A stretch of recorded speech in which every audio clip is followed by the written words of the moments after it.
পশু পাখিরা প্রকৃতি থেকে ওষুধ সংগ্রহ করে। দেখুন বিড়ালটা অসুস্থ, ডাক্তার পাবে কোথায়? তার বাবা মা অথবা ঠাকুরদা ঠাকুমার কাছ থেকে সে শিখে নিয়েছে কোনটা খেলে তার কি অসুখ ভালো হবে।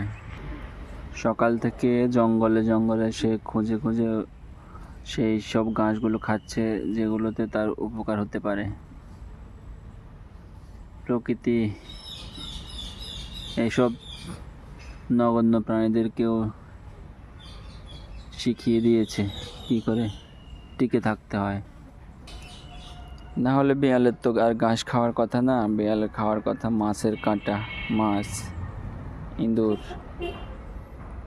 কিন্তু ঠেলায় পড়েছে এখন ঘাস খাচ্ছে জীবন বাঁচানোর জন্য। সে খাচ্ছে এটা ওষুধ হিসাবে, কারণ সে এই কবিরাজিটা জানে।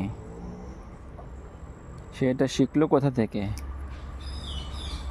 নিশ্চয় তার ডিএনএর মধ্যে ইনফরমেশন ছিল, অথবা তার মা ঠাকুরমা তারা শিখিয়ে দিয়ে গেছে।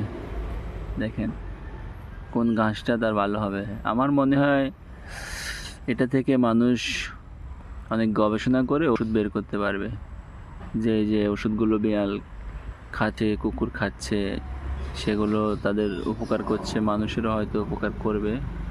এগুলো নিয়ে রিসার্চ করা দরকার আরও। কিরে মিউ,